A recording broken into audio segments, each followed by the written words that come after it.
Welcome to one of the most unreasonable videos that I've ever made. With 100 players loading into the map, the unit limit set at 32,000. The circumstances and the name of the game itself, both beyond all reason. It's made by volunteers, it's open source, free to play, but it will cost you a whole chunk of your free time and probably more of your sanity. So if you have either of those, before we get started, it'd be incredible if you could smash that like button and maybe even subscribe. Help me count in the algorithm. And Jimmy, what do we have? Jimmy. 1,010 likes on this video, on this cast, and I'll cast another one. And I'll probably do it anyways, because I don't know what else I do with my life. But thank you for watching. Hopefully, you've had a good day so far, and hopefully it's about to get just a little bit better than the commanders on the front line already facing off. It doesn't matter if you're Cortex, Armada, Legion, or even worse, destroyed. All that matters is your team has a commander left at the end of the day. This is team deathmatch with a whole lot of extra steps. It looks like Grumpiness, showing his spite at not being first bolt, will trade with Shabu, another 2 commanders down. As we see the ginger metal men on the ground, worth 1,250 metal apiece. By far the most valuable resource in the very early game are the commanders themselves. And that's why these trades are such a huge deal. And Grumpiness was handed another commander. How generous. An Armada one this time. And he's going to use it to reclaim himself.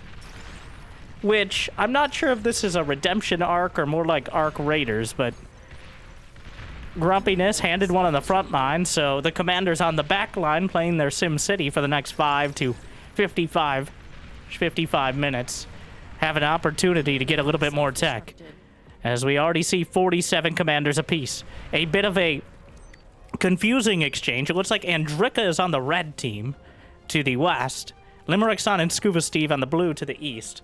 Well, back in the day, we only had 64 colors, right? You remember playing Total Annihilation on CD-ROM for Windows 95? Because I don't. Okay, Grandpa, simmer down. Next, you're going to tell me floppy disks weren't really floppy. And I don't need... How's the back pain? Well, Grumpiness actually only reclaimed himself as the ticks are overrunning the thugs. The Armada with those maneuverable units, the Cortex with the more stalwart options. Thug getting a recent makeover, looking a bit more lumbering, I guess appropriately so. The Pawns coming up on it, dodging some of the projectiles and grinding through. The lines being drawn across the board on Special Reef. A symmetrical map, but with the high grounds and the hills early on. Needs help here quickly. Death Cult wants to get in on the action, but for now he'll settle for the enemies being the one to die more often. Some walls set up, but I heard artillery pieces and on the high ground, yes, more self-destruct, though maybe a bit dangerously close to his own energy converters. The Gauntlet firing down from the high ground. And I think it's important to know that the map is dark and full of ticks. As the players, this is the vision of the red team. You can see some of the radar dots near the front line, but they cannot see past much further the range of their units, or maybe if they have well set up radar towers or aircraft. But it's very important to note that while we might have this omnipotent perspective and be able to see all the mistakes and all the action, totally, 100%, I never miss anything. The players very much don't, in that imperfect information is a huge part of Beyond All Reason. As some more artillery scattered throughout, it looks like finally those commanders down the very center were taken. And what happened up here? Looking a little messy already. Not the least bit surprising, but oh! Nola's on the red team, gets degunned. The disintegration gun one-shots every unit in the game besides other commanders. Cruft McDuff having a real tough time. And that's not just fluff, but instead, he barely has any stuff with left to survive. Oh! I've had enough.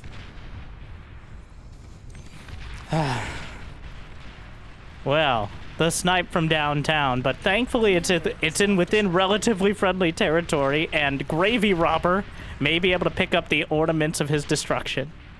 Yes, our Christmas theme still, I think will last until at least a couple weeks into 2026. I'm not sure the next season starts soon.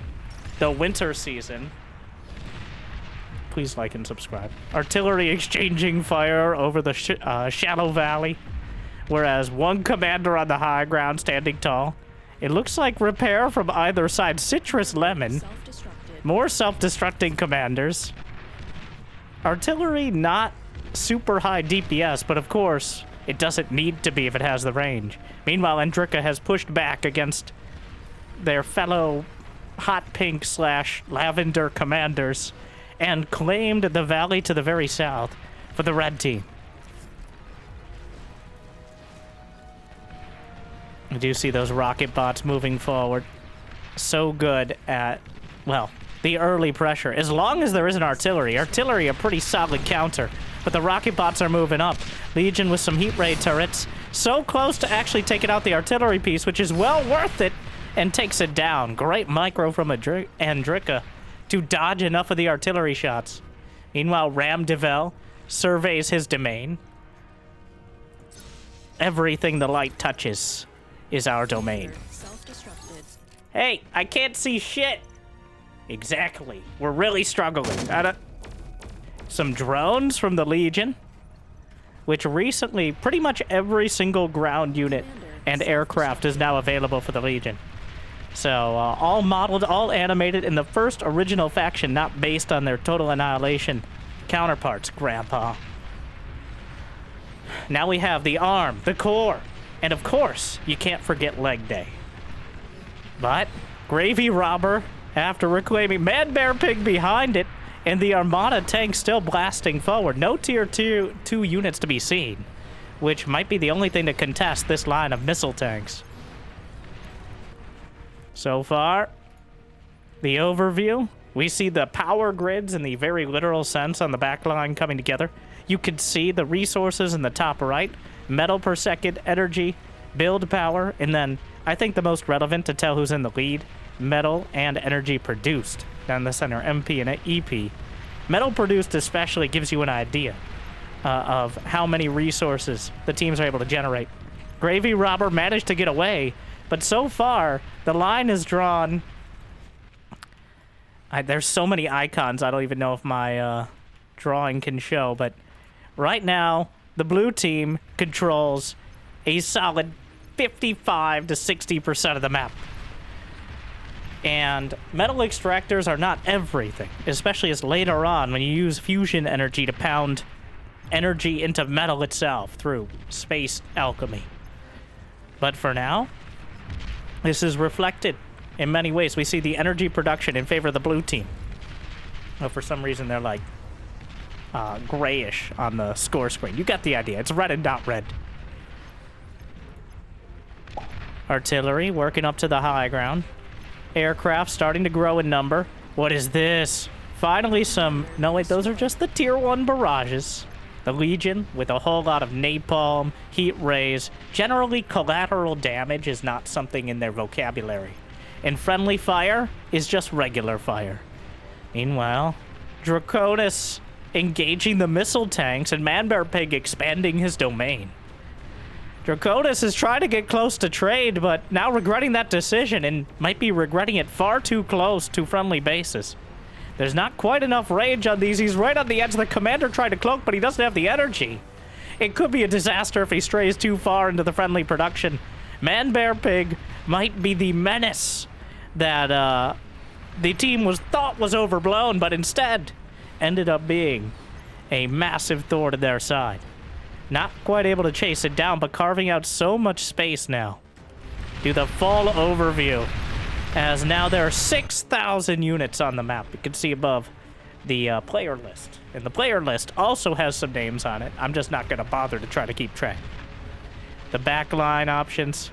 We're going to get a quick overview of the front line. So far, more commanders down the center. We see blue pushing forward. The artillery tanks continually firing. Though relatively vulnerable early. Some Karkinos from the Legion as well. Over to that left side. Commanders continually adding on light laser turrets, basic flak. But in general, turrets are just a stopgap. They're to stop a few units from slipping through, but a concerted push will easily overrun static defenses. You need units themselves in order to push back. And that is a bit of an adjustment if you've never played the game before, but as you can see, it's these swaths of missile tanks, of thugs, of, in this case, satyrs from the Legion that are able to make some progress. Shabu was handed another commander, it looks like. Back to the front line, the Decurions. One of the strongest Tier 1 units. Incredible DPS, but also a very expensive Tier 1 tank. Lotro coming close. D-Gun clips one of the Centurions. Meanwhile, the Mosquitoes have been unleashed. And Scuba Steve, the Mosquito infestation, will be eliminated. But at the cost of yet another commander. 2 commanders, it looks like, sniped off. The Legion Mosquito gunship builds up a set of rockets and can unleash them all quickly. Yeah, otherwise has a relatively low attack speed, but very good for exactly that. Stinging quickly and getting out.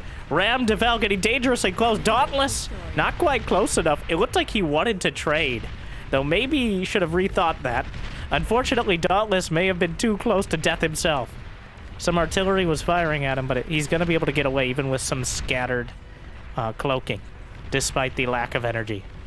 So far, looking at the full overview, the blue team has still carved out a big chunk of the map for themselves. And it's not just the resources, it's getting in range with now Tier 2. As Tier 2 units come online, we're going to see less and less obvious clashes at close range, as simply the units are too dangerous to one another. But for now, still a whole bunch of Tier 1 scattered in. Decurions. I'm starting to suspect, though, that Tier 2 might not be a bit... No, there were hounds on the screen right there. The hounds have already been released.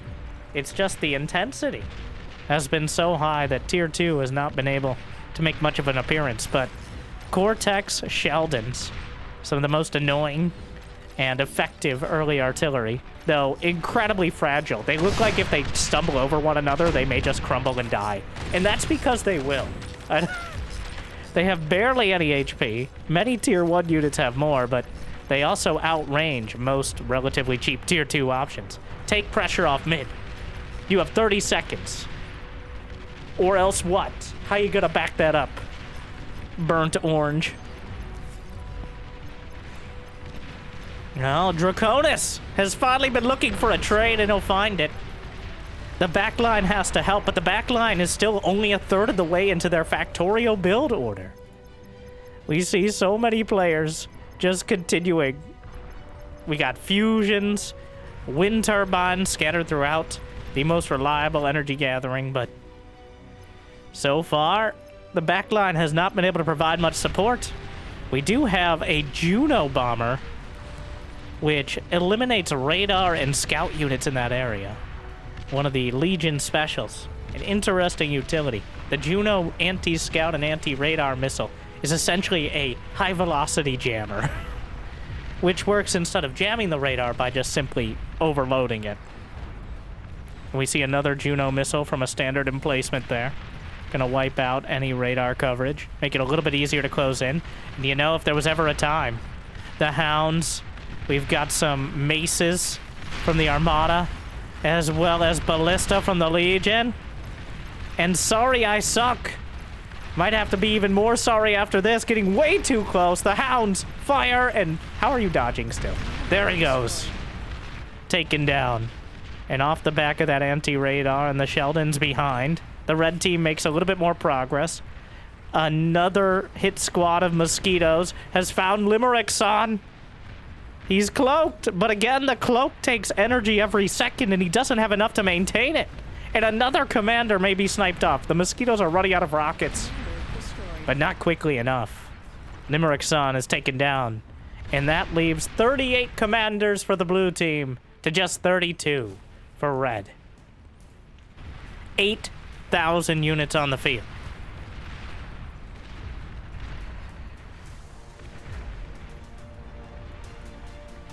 the constant.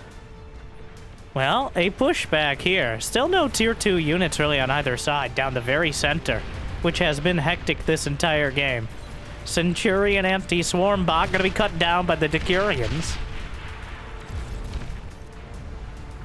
The artillery doing terrible, terrible damage to everything nearby. But they've got Belchers. No, Grandpa, that wasn't a dad joke. They have napalm skirmish bots that can easily melt through these lines.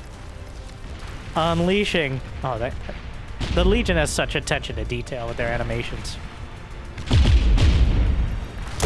It's blasting time. Wait, do they actually have a... No, they just have their cannon. It's the lances, the long-range skirmishers that we heard firing at them with their sounds very near to the camera. My earballs are still ringing. But the Sheldons are holding for now. Striking back. The artillery is targeting the counter battery instead of the Sheldons themselves, which means the artillery on the high ground, it needs to redirect fire. It's far too late. Sheldons are able to snipe it off. Meanwhile, down the center, the action continues. Some aircraft overhead. And one of my favorite units, the Thanatos. Wait, what is this? We've got missiles firing all the way over the top. What is firing these missiles? Oh. The ambassadors. The negotiations were short, but the ambassador missile launchers. The center being tentatively retaken as blue is pushed somewhat back, especially to the south. Metal production, army value, wow, army value, 62% advantage right now. 73,000 metal in army on the field. Defense value is 50% more for blue, as they've spent a lot securing their position. But the potential army to press through, and it looks like a lot of it is starting to get concentrated down the center. We have an incinerator. Oh, look at that beautiful, elegant, stoic march. All right? I should call your mother. Commander destroyed. The incinerator, 2,300 metal. That's almost 2 commanders of metal to put that thing together. A significant percentage of all the metal gathered thus far going into something like that. 31 to 37 commanders. The bot front is open. Potentially to push through. There's actually no defenses. He's completely right. There is effectively no defenses.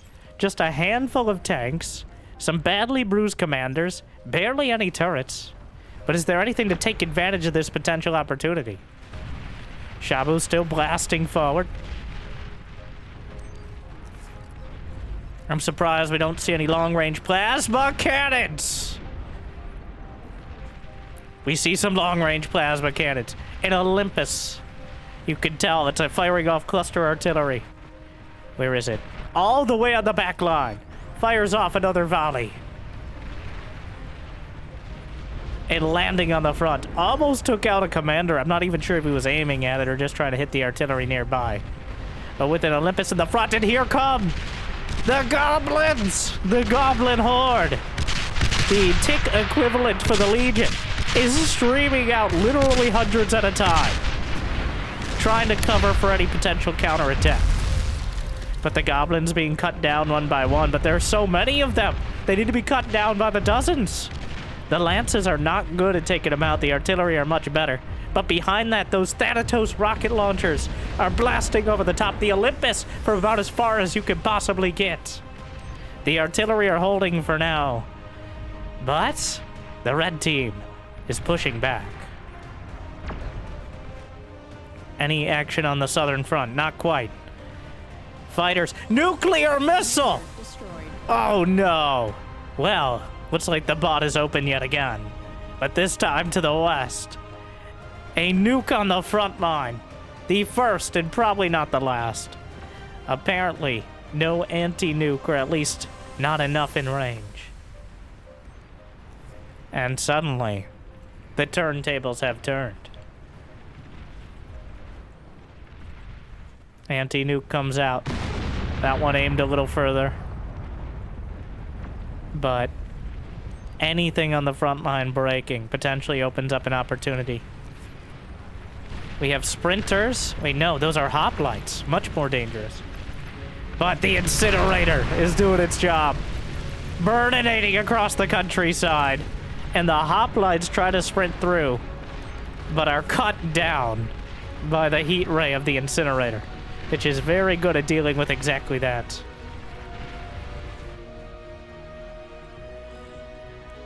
There is a nuclear silo charging now for the red team. Probably several throughout now that one has been launched. You can bet there will be more. Over 9,000 units so far.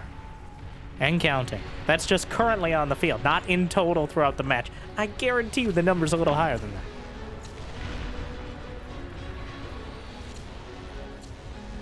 The back line, the power grid's getting more and more dramatic.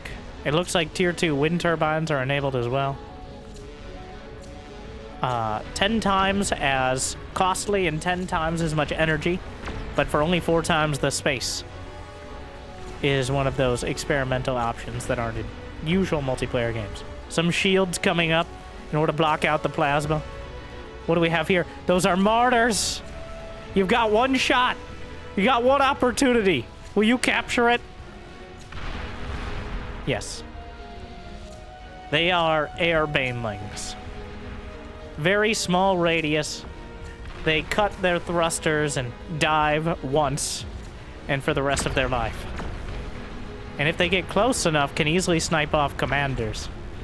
But, oh, the Olympus slamming into the Medusa missile.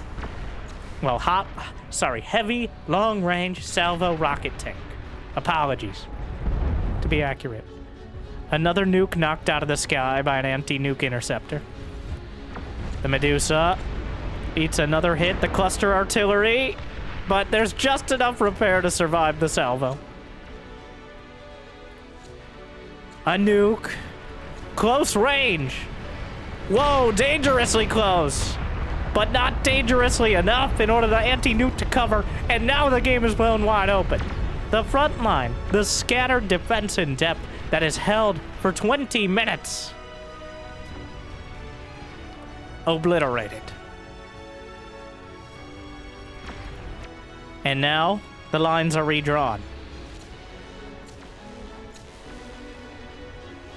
The map much closer to being cut in half. The army values are very close as well.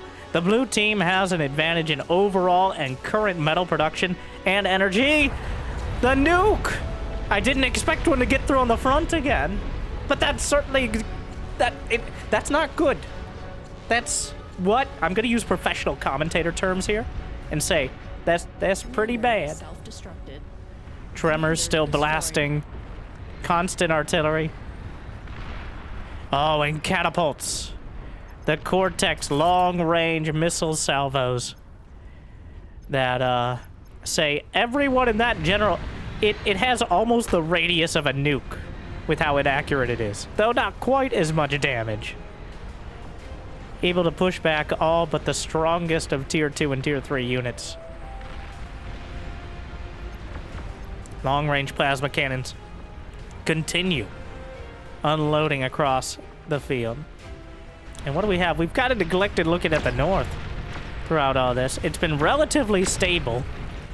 It looks like some pawns trying to get close. The front lines are, as always, a bit spicy. But another commander down. What's the count? 29 for the red team, 36 for blue.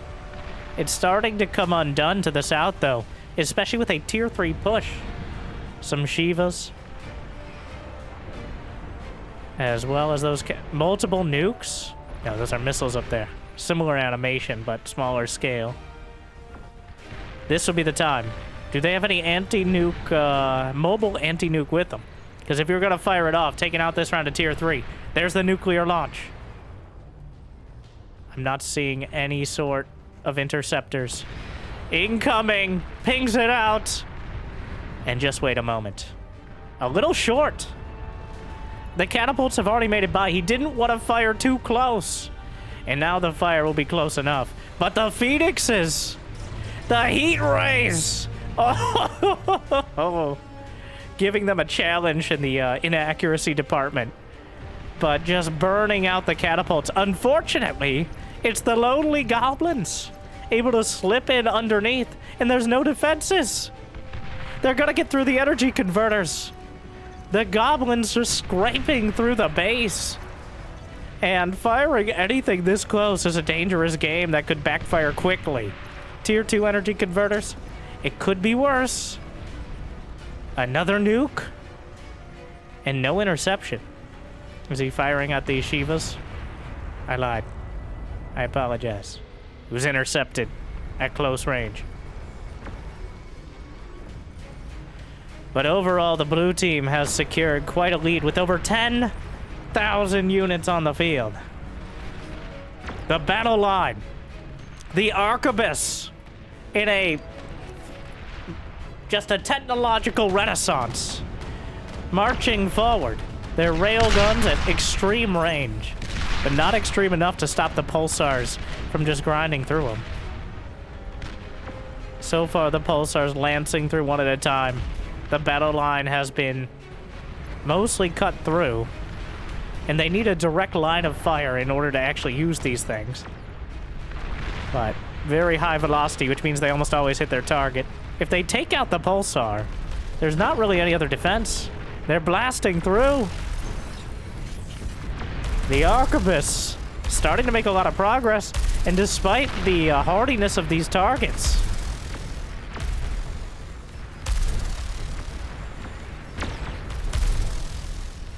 one of my favorite. I like a lot of the Legion animations. But the arquebus push still working forward. The blue team, it's impossible not to notice the continuing advantage. Looks like a self-destruct on the energy converters. That wasn't anything slipping by.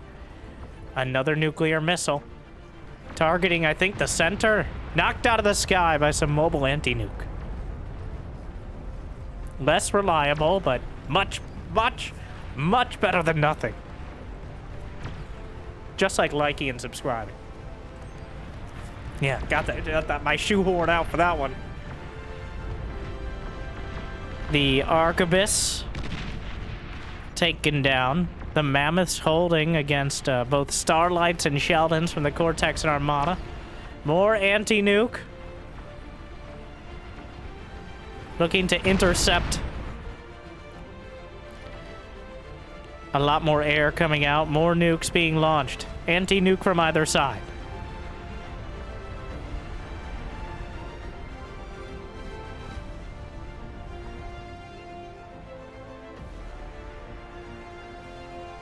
Oh, what is this madness? The hounds try to deal with the pawns. Across the field, bombers coming in to cut into the legions of pawns, somewhat ironically. But they're overrunning the hounds. They're cutting deep into the base. There's a line of turrets to help defend. And for now, the push will be stalled. More interceptors. The momentum continues towards the blue team. The fighters, a bombing run coming through, fighters exchanging. But the bombers are taken out of the sky by long and short range anti-air, as well as the fighters themselves. Tyrannus battle cruisers for the Legion. Strafing everything, but here come the fighters to knock them down. Those things are expensive too, wow.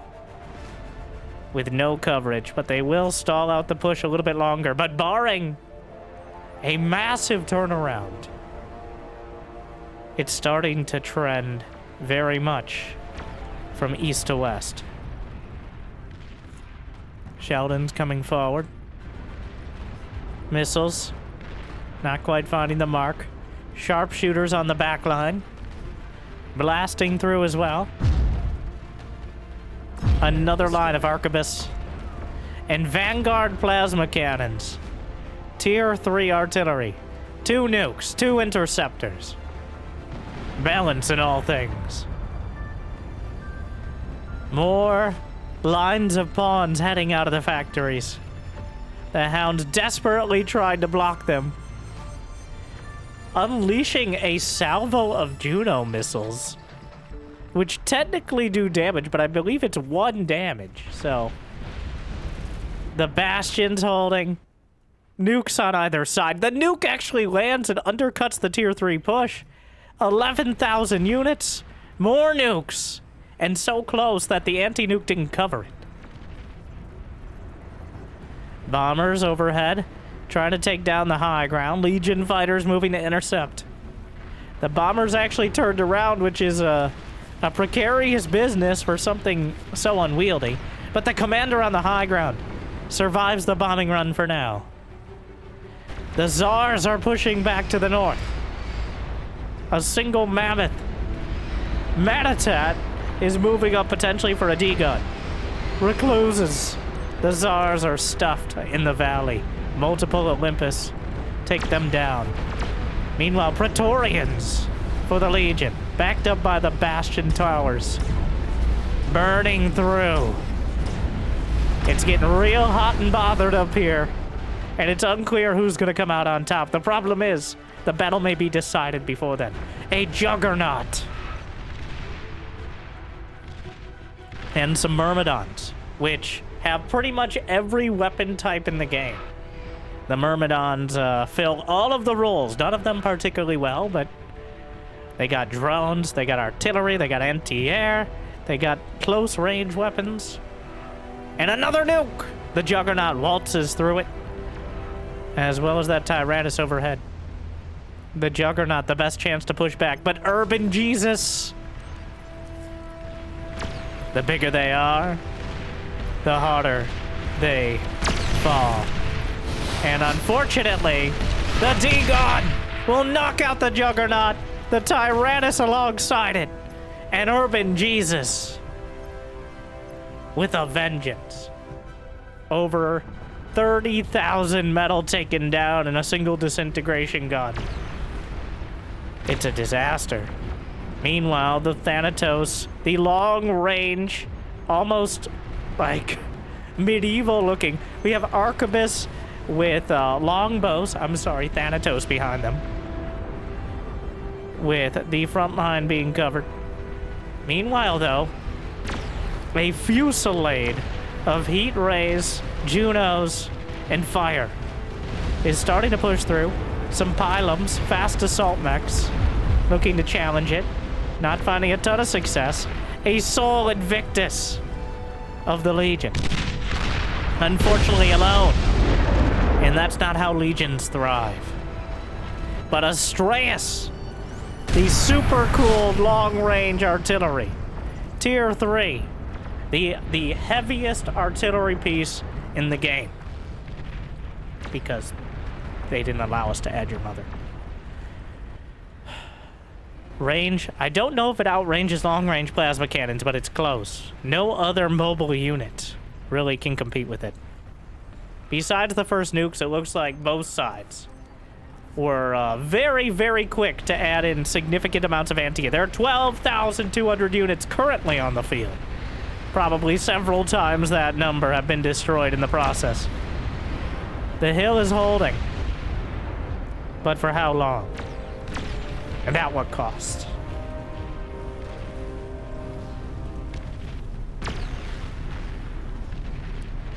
We see the legions battling to the north. Still the longer range fire to the south.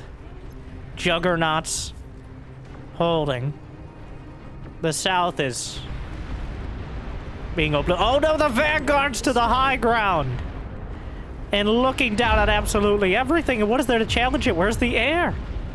The shields are holding for now, but they won't hold forever. They need to take out these Vanguards. The Astraeus can't really get an angle on it. The shields are failing. And the shields are down. Everything vulnerable to the Vanguard fire. The Sol Invictus trying to push back. Just spraying those heat rays across the field, concentrating them when they get a lock.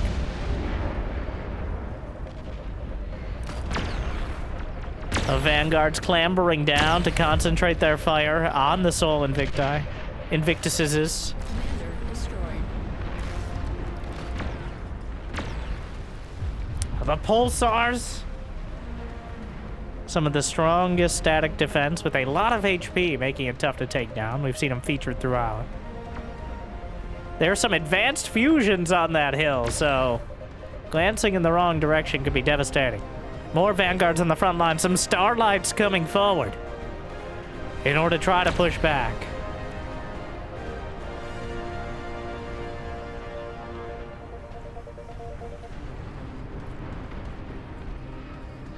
Unfortunately, the south is where it may all end. If one part of the map is taken out, the rest will very likely roll up easily to the combined forces. A Juggernaut trying to hold but faced with the Soul Invictus and a Juggernaut. He's outgunned and outmanned. The mind is willing, but the body is too weak. The Juggernaut blocking. One Soul Invictus taken down. EMP missiles launched. Almost impossible, if not impossible, to EMP a Juggernaut, but everything behind it. The catapults. 12.3 thousand units, but he got too close. And more of the economy is obliterated. Red is pushing back slightly to the north. They've made it back to the halfway mark. But the push to the south has continued for almost 30 minutes now.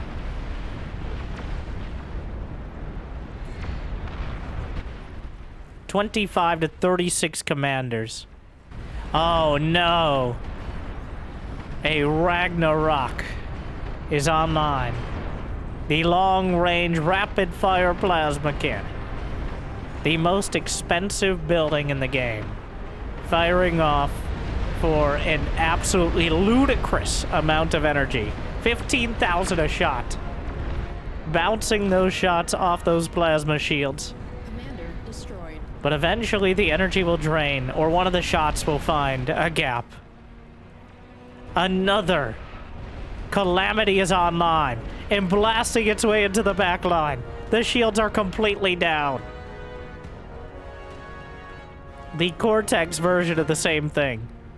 A nuke at point blank will undercut some of the reinforcements, but I don't think they need them.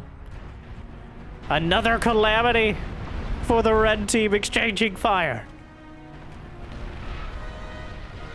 And the bombers able to get in behind. And there goes the neighborhood. Some of the converters, most of the construction turrets, the advanced fusion cores will survive. For now. But the Soul Invictus is burning through the shields. It finds a target. And there we go! The entire county goes up at once. And with it, any hope of the red team turning it around. But it's not about the end result. It's about the journey. Which is why you should never stop believing. The Astraeus desperately. 29 kills up here. Some hot Soul Invictus on Astraeus action. The long-range plasma cannons, 87 kills on one.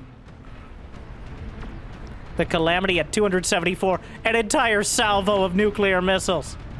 Anti-nuke missiles coming up to match them. It looks like one, or maybe that was just the Soul Invictus going down.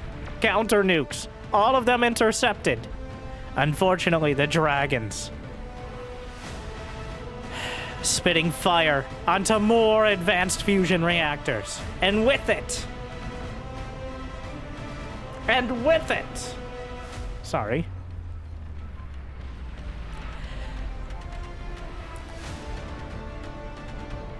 Well, they didn't die, which was not. Well, a whole bunch of bombers get close enough.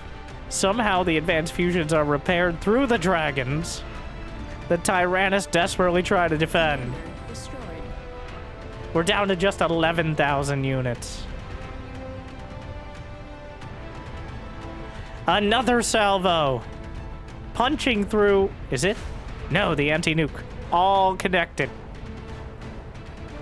A fraction of the cost, but can only cover a portion of the range. Apparently covering enough.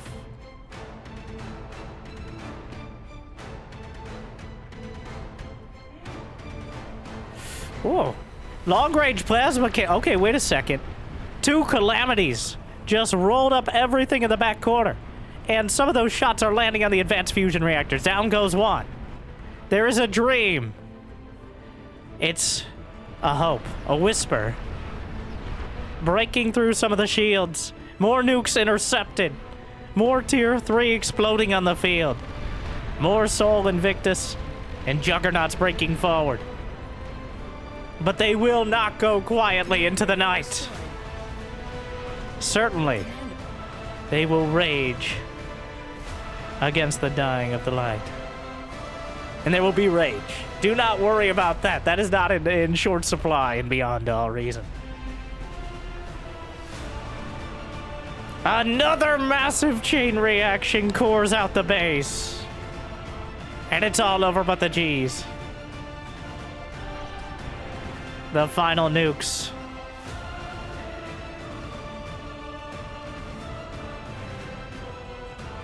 The long-range plasma shots actually overshooting the map itself. Another nuclear salvo rises.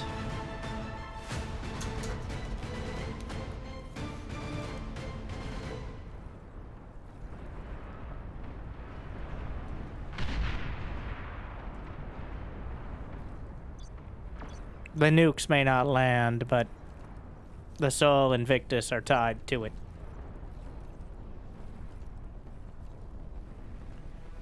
There are too many. We cannot get out. They are coming.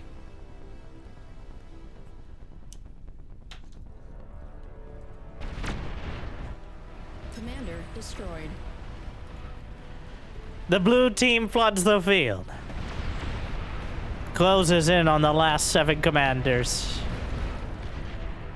And finally, with another bombing run, we'll be able to claim that corner. And the rest. The northwest corner holding out until the bitter, bitter end. Ligarian, he's trying to fire a D-gun. He doesn't have the energy. It's a disaster. He's close enough to do so. The Juggernaut's just ignoring it, which is just disrespectful. He has the energy, but not the life. Sophie, trapped in a prison of his own design, or her, or it. Unfortunately, the Sol Invictus can stomp down your walls and burn out your commander. Commander destroyed. Looks like some self-destructs in the back line of the blue team. The nukes, the anti-nuke is gone. But the blue team will be victorious.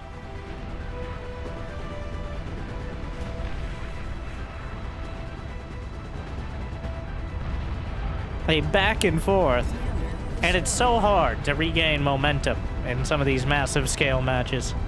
And they almost did. Unfortunately, they couldn't circumvent the end. Commander destroyed. It's over.